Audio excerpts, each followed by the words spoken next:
Thank you very much, everyone. Am I audible? Yes. All right, my screen is visible too, right? Thank you very much. Thank you very much for the brief introduction, ma'am. I'm Professor Dr. Adil Abbas, and I'm serving as Head of Information Security and Control of Signals, National University of Sciences and Technology. And I'm also heading the National Cybersecurity Auditing and Evaluation Lab. Just a brief introduction. I did my master's and PhD from KH Sweden and postdoc and some of the certifications from MIT and some of the organizations that attached to the screen. I'm an active researcher and I have published more than 180 international publications, one of many of the top journals around the world, mostly on the Q1. And I'm a doctoral advisor for FIT USA, Manchester University, Government of Pakistan, and BAU China. I'm actually involved in editorial services and I'm serving as a full-time associate editor for different journals. I have recently completed my terms for IT Communication magazine. Currently I'm serving as full-time editor for IT Transaction and System Management Analytics, Neurocomputing for all solutions from Iran, Pakistan, IT Internet of Things, and General Purpose and Computer Applications. Some of the honors and awards flashed on the screen. I have been awarded as the youngest fellow of the IT UK, fellow of the British Computer Society UK, and fellow of the IST UK, and I have won the funding of around 250 million plus from different organizations that I'm currently working in. This should be the agenda for my presentation today. I'll be talking about the COVID-19 era, a blessing in disguise for technology, then cyber threat landscape during COVID-19, and I will discuss some of the challenges that the world has to face after COVID-19 and what are the challenges that COVID-19 era has actually posed for the tech giants. Then the COVID-19 related cyber attacks, and at the end I will discuss some kind of cybersecurity challenges and best practices. So for the COVID-19, for the kind of a blessing in disguise for technology, where we can see that the health protection and medical advice for online workforce adopted, work from home policies.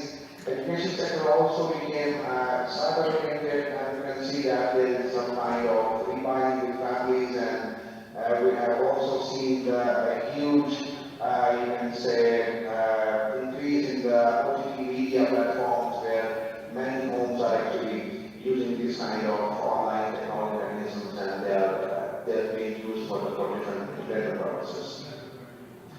Cyber threat landscape during COVID-19, we can say there was a drastic change during 19. More cyber attacks were COVID-19 oriented, and cyber criminals took advantage of insufficient data security to make successful cyber attacks. We have seen that the many of the organizations actually went online without preparing their security mechanism and without preparing the cyber security health check for their organizations, and this actually posed many kind of threats for the different organizations. And you can see that there were some kind of malicious employees working from home with less training that were attempting to carry out criminal activities, and these were they were kind of, you can see that there was some kind of session hijacking attack and some kind of spoofing attacks that were carried out from different kind of education that it was actually in the era of this COVID-19. And then we have seen the considerable number of registered domains on the internet that contains the coronavirus, COVID-19 and COVID-19, these kind of stuff.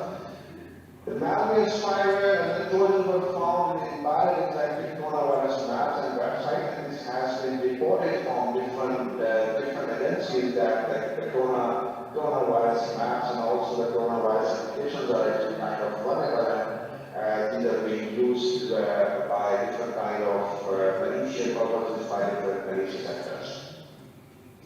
We can see the malicious actors, they have different motivations, and during COVID-19 we can see that there are some kind of criminals that have been interested in identity theft and financial fraud and ransomware attacks. We have also seen there were some kind of ransomware attacks in Pakistan, some of the hospitals where the patients' record were actually locked, and we also received some kind of incident here in Islamabad, also in Pakistan, where some of the hospital data report was actually locked, and they were asking for some kind of ransomware to the dark web. And there could be some kind of different motivation for different people to come up with some kind of attacks that have that cause money and other kind of activities. Then we can see the nation-state sponsored attacks where the government hacking teams are seeking to steal intellectual property. Some of them engage in disinformation campaigns to destabilize the nation-state. Where we can see that there are organizations that different people are went online without preparing for the proper cybersecurity health environment and health checks status of their, without doing some kind of risk quantification for the organization. We can see that it opened many doors and many windows for the hackers that they can enter from different locations, and they can actually sabotage their agenda if they have some kind of nation-state sponsored activities. Then there are thrill seekers, that are individuals who wish to further fear, uncertainty, and doubt either for all experiment or for proctoring. And then there are some kind of activists, that are individuals or groups who are not pleased with other individuals or organizations. So there could be many kind of motivation, there could be many kind of malicious actors that could be involved in some kind of scheme, and they have to be used later on for their purposes. For the COVID-19 cyber pandemic target, we can see that there was a huge increase in the attacks on the government agencies, the critical infrastructure of the country, where the dams, the financial sectors, and all of the other critical mechanisms of the country were actually realized that they are cyber system and the SCADA systems. They are providing the different financial and different kind of services for different organizations. So these were also under attack, and we have seen the healthcare sector was also severely affected by this kind of attacks that were being COVID-19. But then the education sector, research purposes, research sector, and therefore we were also the victim of this. Some of the attacks are flashed screen on the right side. The cybersecurity at the post-COVID pandemic era, we can see that in response to the pandemic, many enterprises have shifted to cloud-based platforms where they are actually trying to give the seamless services to their staff and their employees, where the daily work processes could be carried on and they can work in a conducive working environment. But we can see that the post-COVID era is expected to be characterized by financial and operational purposes, where we can see that marked by the high and cyber threats. Organizations are reevaluating their cyber security and budget priorities, where many of the organizations have to shift online and they have to provide seamless services so that the internet connectivity, the storage devices, the backup systems, and all of the logging of the financial transactions and these kind of things. These actually require a huge budget for the organization, and actually this actually changed the working culture of many organizations. Then we can see that for the post-COVID organizational culture, while remote working was inserted by COVID-19, it's only element of pandemic lives that are stay actually, and there was no other option. And more and more firms have decided to opt for hybrid model, which employees can work flexibly across different applications.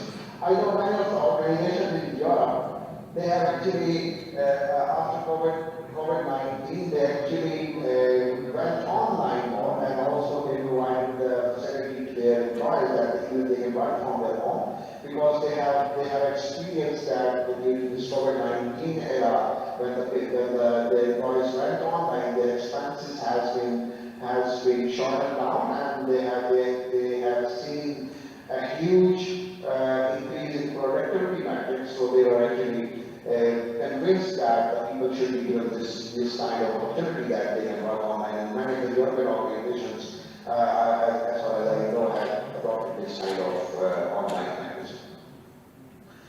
So the COVID-19 related attacks, we can see that before this COVID-19 this news is back in the street. So this news shows that before this COVID-19 I read this news on Guardian that Zoom is a malware. Why experts worry about the video conferencing platform and the Zoom was actually trying to steal the personal information of different users that are actually using this technology to do some kind of online conversation and online videos and online chats and these kind of online off-chain mechanisms. So after this, we can see that there was a huge kind of increase in the cyber attacks after this COVID-19 era, this COVID-19 era, when many of the organizations had to face this disruption due to the digital cyber attacks. One of the most prevalent attack was the phishing and smishing, where the World Health Organization was actually also affected by this kind of phishing attacks, where the malicious emails were sent and they were asking for some kind of funding on the behalf of World Health Organization. Then we can see that coronavirus cure fish has double-barreled and malicious link and disinformation about the COVID-19 pandemic. A familiar design and layout from the popular service DocuSign as part of its design, and this was also being used to steal the personal information of the organization, where this could be used for different malicious purposes later on. We can see that the different employees of the organization during this COVID-19 era also faced this kind of phishing emails. There was significantly increase, where the attacker created the fake messages from the company's president, and the phish is designed to get the individual to open the malicious attachment, where they can download the drive-by download software on their systems, and they can work as a bot, as a zombies, or maybe that can be used for different malicious purposes.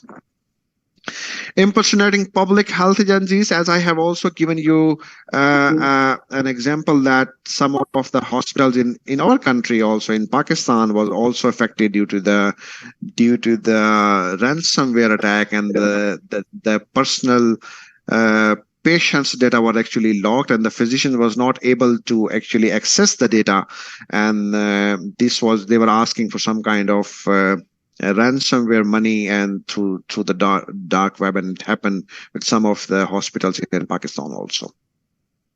Malicious websites map, where there could be many purposes, or you can say the multi-purposes of this kind of mechanisms, where they are generating the false information of the lockdown and these kind of mechanisms, where the people are actually interested to find some kind of vulnerabilities in the web browser of the visitor, and the cyber attacks created their own maps and websites while they are spreading the misleading information regarding the COVID-19 affected mechanisms. Then the malicious app, we have seen there was a huge, where the people actually created these apps and put it in the app so that the people can download, and these apps were actually pretending that they are providing you some kind of health information regarding COVID-19, but these apps were actually behaving maliciously and were trying to steal the personal information from their personal devices, and they could be used for later on for the financial fraud. Distributed denials of service, and we have disinformation of the organizations, where we can see the Kaspersky researchers reported that the major shift to working remotely using less secure environment opened the doors to increase in distributed denial of service attacks, where the client have actually faced the two 117% increase in the quarter where these kind of discriminatory denial of service attacks were affecting different organizations and brought their systems down to the actual and legitimate users. And even this was the case for some of the government organizations and government websites also, where they were actually spreading the false information regarding COVID-19 era. Then we can see that there are different kind of Trojans were created during this era, and the Trojans were actually spread by containing COVID-19 information or applications, where they are pretending to offer different kind of services, while on the back end they were actually stealing the device information and recording key stores and stealing the personal information. These Trojans were also reported by different organizations as on screen. Then attacks on the online platform, Zoom, as I have mentioned before, that MS Team and Zoom were actually the session hijacking and these kind of incident also reported. And the biggest challenge of this era that we can see that by using this online platform and generating the gold mines of text, graphs, and videos, and these could be used for different malicious purposes. And we are currently seeing the effects, and we're currently experiencing the effects of these gold mines of big data that we generated during this COVID-19 era. There were attacks on personal devices, and the most lethal kind of things. Also, you can see the remote desktop support was also some kind of session hijacking, and the use of these tools to install malicious software in the company's network was also doing the purpose for the brute force attack and different kind of install different kind of vulnerabilities and exploit the whole network organization. VPN-based attacks were also reported. Some of the attacks related to the VPN were also reported. Vulnerabilities were easy for attacker to exploit also. Possible cyber warfare was also a kind of threat that the nation have reportedly been attempting cyber espionage during the pandemic, and they were actually covertly working on their agenda by evading or doing some kind of espionage for the different states where they might be entrusted to steal information, while they are pretending themselves to do some kind of COVID-19 beneficial mechanisms for different organizations.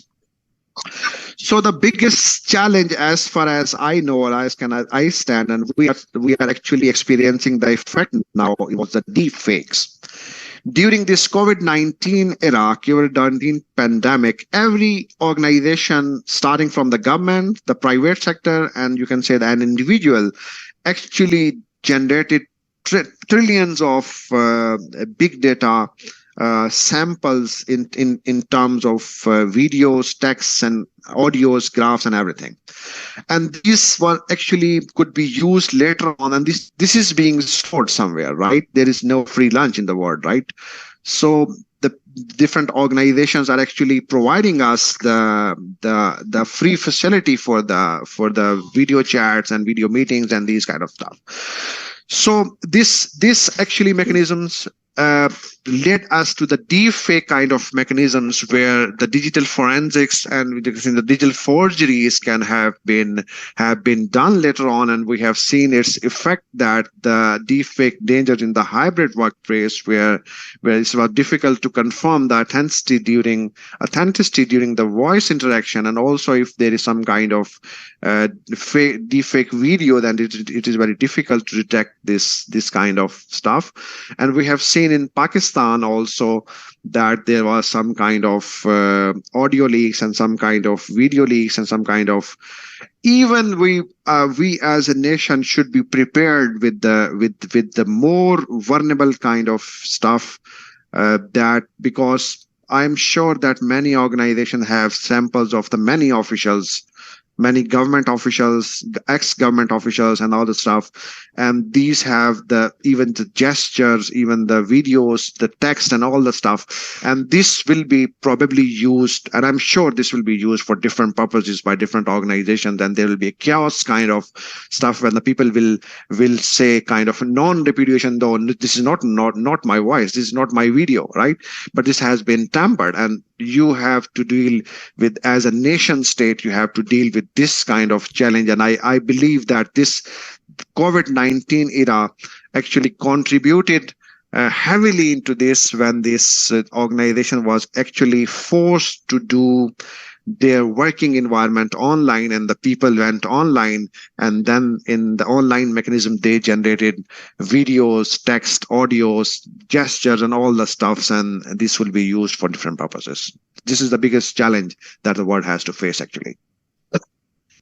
Then we can see the remote hybrid working cybersecurity challenges and best practices. So we can see that challenges in remote working, expanded attack surface, lack of security talents, less oversight by security staff. People were not mainly trained to work online, and they should have some kind of cyber health check and risk quantification mechanism. Poor data practices and procedures were actually implemented and used for different organizations. No one cared about the international standards like ISO or the NIST standard, or some of the guidelines were also given from different organizations. As I remember, during this COVID-19 era, people actually bypassed these kind of guidelines. Then the cybersecurity challenges in remote working environment, we can say the unsecured and vulnerable hardware were actually everywhere. Unsecured and vulnerable network were everywhere, right? We know that there are various kind of inherent vulnerabilities by Wi-Fi devices, and you can say the wired devices. Then you have the unsecured corporate network, where the people are only using very basic security mechanisms, and they do not care about the international standards and international guidelines for working online. Then the misconfiguration in the public cloud and the webcam hacking and the Zoom bombing was also reported. Then we can see that if your webcam is hacked and the light is not turning on, then we have seen the incident that even the Sony TV incident was a popular incident, where the Sony TV camera was actually hacked, and it was recording, and it was relaying the transmission to some of the locations, and the Sony has also fixed this into their TVs. Some of the best practices for enterprises to enhance cybersecurity post-pandemic, some of the recommendations, we can see the protection mechanisms. Remote workers should use virtual private networks, or you can say the VPNs. Ensure the employees to use antiviruses, firewalls, and apply security settings in their web browser. They have to check this regularly. They have to update their antiviruses. They have to make sure that the employees back up their systems to combat the ransomware attacks. For example, if there is some kind of ransomware attack, they should have some kind of data that they can recover from it.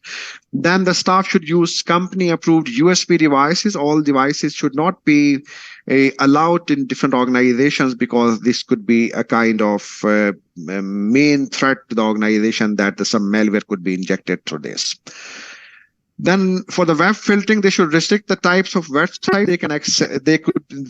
They can access, make sure the browser is secured by web filtering, and they should also block the newly registered and unregistered domains at their organizational level. Then they should work something very seriously about securing the remote access system, because for the remote access system, they should check their own personal computers if they have the kind of required patches that has been installed into the system. They have the specific firewalls. They have all the security configuration settings. Employee awareness is also a biggest challenge, and the people actually know many things, but they behave differently. And this is a challenge that the people are the biggest, and you can say the weakest link in the cybersecurity domain. So you have to invest on the people, and you have to train them. Then securing the internet connection from their their IT perspective or the information technology perspective, or you can say the OT perspective, is also an important aspect that the organizations have to consider actually. Then the cybersecurity plans actually to come up with some kind of disaster recovery mechanisms where in case of incident, the organization should deal with the different kind of disaster recovery plans, and they should have the business continuity plannings in terms of you can say incident of cyber attack. Then the third party management is also a challenge, and there should be a requirement that there should be organization should conduct cybersecurity audits regularly to do some kind of risk quantification for the organization, and they should be aware about the vulnerabilities, and the CVE, Common Vulnerability Exploit Database, continuously publishes these kind of vulnerabilities that are lethal to your organization. Cybersecurity policies need to be continuously reviewed and continuously updated according to the new authentication mechanisms, new access control, single sign-on, and these kind of things for different organizations. So they should be up to date according to the new requirements, the new legislation of the countries and the international standards. External parameter protection should also be kind of consideration by the organization that is actually entrusted to deal with the post COVID-19 era, where the working environment has went online. Adopting cloud services should be also a kind of very careful you can say selection of the cloud services, where should have some kind of their policies, their cloud storage mechanism, and all the communication mechanisms should be reviewed carefully, that what kind of security mechanisms cloud itself is using to secure your data in terms of online you can say services when you are providing to your employees and different organizations. This is a cyber health checklist that has been published by the Interpol, where you can see that you need to back up your devices online, strengthen your home network, use strong passwords, keep your software updated, manage social media profiles, check privacy and security settings every time from the browser and all things that you use, and avoid opening and delete the suspicious email and attachments. This is related to the phishing stuff. So something about the National Cybersecurity Auditing and Evaluation Lab. We actually work with different kind of mechanisms, and we are the National Cybersecurity Auditing and Evaluation Lab, and we are providing a kind of comprehensive environment for the risk quantification. We have developed a holistic approach for the risk quantification of the government organization, the private organization, and all of the other organizations that are entrusted to deploy the information security mechanisms. And for the risk quantification, we actually use our own indigenous developed tools that I'll also show in a minute to you. We have carried out various projects as flashed on the screen. We have done third-party audit of different organizations. We have done the hardware assessment, and we are actively involved in different government organizations like FIA and the private organizations like HBL and different of the organizations to provide them the cybersecurity services that we have, or the cybersecurity tools that we have developed in our facility. We are heavily involved in auditing of cybersecurity audits of different ministries and pen testing of the national and the international websites. And we have developed a tool that is going to help different organizations if they have developed their own what is called the mobile apps on iOS, or you can say on even Android devices. We actually review the security stuff. We find out the vulnerabilities and report this. These are some of the tools that we have developed indigenously. Pass1 is the malware sandbox. Then we have the operating system compliance toolkit that actually checks the compliance of international standards like ISO and NIST. If your air-gapped system or if your operating system is compliant, we have developed our own secure VPN.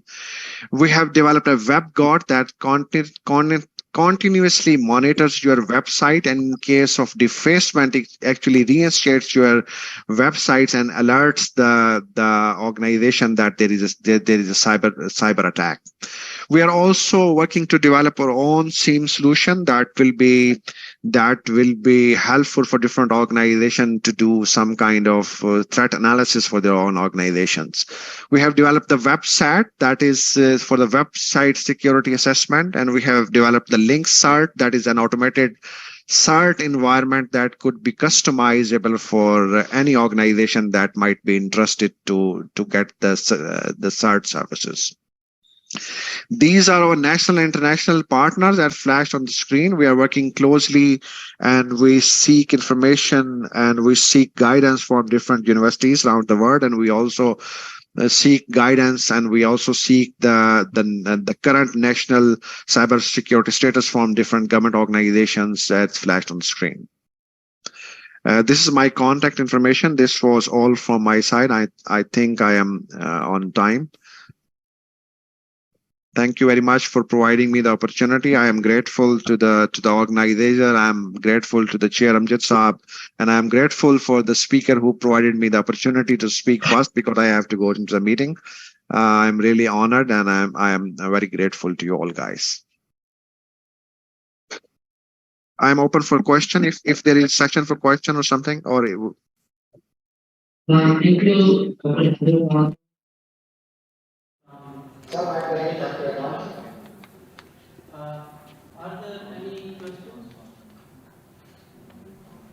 The cybersecurity related or the talk related?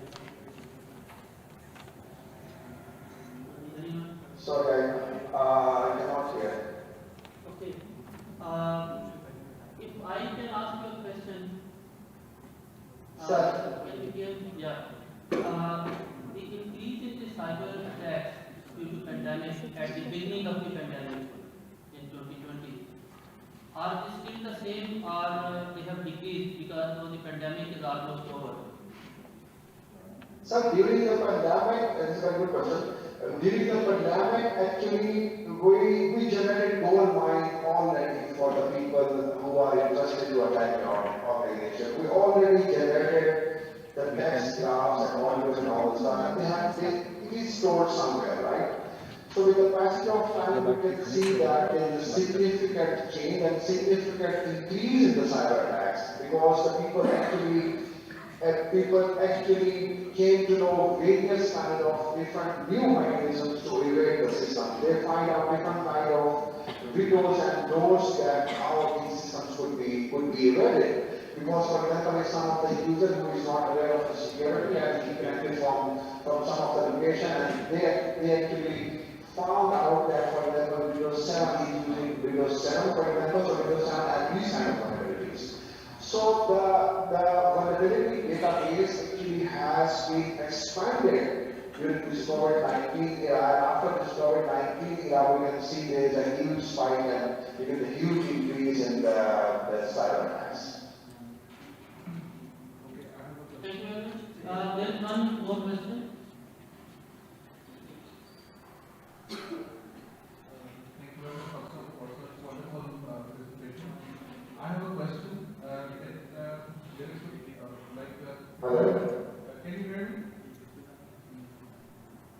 I cannot hear, there is no sound. Okay, can you hear me now? Yes, please. Yes, please. Okay, this is Mohammed Ali from Cybersecurity. Question. So the bandwidth these days, software based or hardware based also. Is there any procedure in government, especially in the government departments, that they can check the hardware that is procuring related to the IT department, that they can check that it would be quality? Because before we can get rid of the manuals in the hardware, because the software manuals is always something that we can know about, but it would be very difficult to get rid of them embedded in the hardware. So, is there any suggestion or any advisory services that you are giving to the government?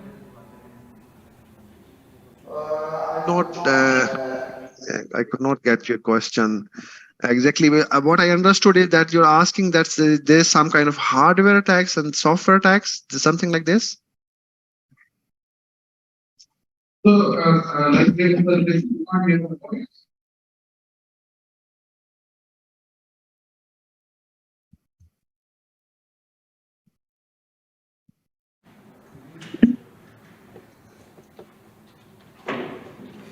Doctor, can you hear me now? GDPR is there now, sir, thank you. Okay, so I'll just repeat my question. Sir, please. I was trying to say that like the malware that we can find is in the software and in the hardware as well, right? Sir, So sir. like, especially in the IT equipment, like a simple switch or a router can have some malware without anyone knowing, Sir. right? So the question is that there's a lot of procurement that is going on, especially in the government departments and in the sensitive government departments. So is there any kind of advisory services that you're giving to the government to have a check on them because Sir. software? Sir, I got your question. I got your question now. Sir, thank you very much. Sir, Thank you. we have developed a tool that we call Feast. Here, can you see my mouse? It's firmware extraction security analysis tool.